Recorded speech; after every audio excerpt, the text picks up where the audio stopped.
देशातील सर्वात मोठ्या आयटी कंपन्यांपैकी एक असलेल्या TCSच्या नाशिक कार्यालयावर गंभीर प्रश्न उपस्थित झाले आहेत। राष्ट्रीय महिला आयोगाच्या म्हणजेच NCWच्या अहवालात कार्यालयातील वातावरण टॉक्सिक आणि भीतीदायक असल्याचा उल्लेख करण्यात आलाय। महिला कर्मचाऱ्यांना दिला जाणारा मानसिक त्रास, होणारा छळ, धार्मिक भावना दुखावणं आणि पोश कायद्याच्या उल्लंघनासारखे गंभीर आरोप या अहवालात करण्यात आले। 50 पानांहून अधिकच्या या अहवालाबाबत नेमकं काय आहे याबाबत अधिक जाणून घेऊया या व्हिडिओमध्ये। नमस्कार, मी प्राची शिरकर, प्रहार न्यूज लाईव्ह मध्ये आपलं स्वागत करते। नाशिकच्या बहुचर्चित TCS प्रकरणात खळबळजनक माहिती उघड होते। या संपूर्ण प्रकरणाची चौकशी करण्यासाठी NCWची टीम नाशिकमध्ये आली होती। कंपनी प्रकरणात महिला कर्मचाऱ्यांच्या तक्रारीची राष्ट्रीय महिला आयोगाने दखल घेतली। या प्रकरणाच्या चौकशीसाठी निवृत्त न्यायमूर्ती साधना जाधव, माजी DGP BK सिन्हा, वकील मोनिका अरोरा आणि NCW समन्वयक लीलावती यांची समिती स्थापन करण्यात आली। समितीने 18 आणि 19 एप्रिल 2026 रोजी नाशिकला भेट देत पीडित महिला,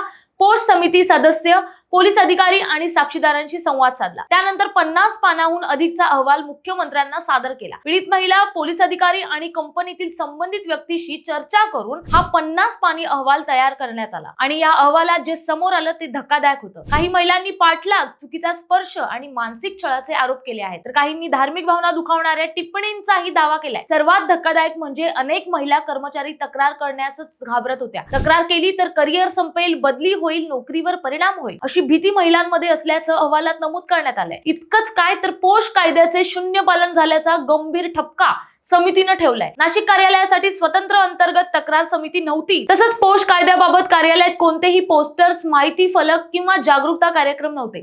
एवढंच काय तर कार्यालयातील CCTV कॅमेरे कार्यरत नसल्याचा धक्कादायक वास्तव तपासात उघड झालंय। या निमित्ताने कॉर्पोरेट जगतातील धक्कादायक वास्तव समोर आलंय। कॉर्पोरेट जगतात मोठ्या पगारासोबत सुरक्षित वातावरणाचंही स्वप्न दाखवलं जातं, पण जर त्याच ऑफिसमध्ये महिलांना भीती वाटत असेल, त्या सुरक्षित नसतील, तर हा फक्त एका कंपनीचा प्रश्न नाही, तर संपूर्ण सिस्टीम साठी धोक्याची घंटा आहे। आता या प्रकरणात पुढे नेमकी कोणती कारवाई होते आणि NCWच्या शिफारशींवर सरकार व कंपनी काय भूमिका घेते तेही पाहणं महत्त्वाचं ठरणार आहे। तुम्हाला काय वाटतं यावर आम्हाला कमेंटमध्ये नक्की कळवा आणि व्हिडिओ आवडला असेल तर शेअर करा। धन्यवाद।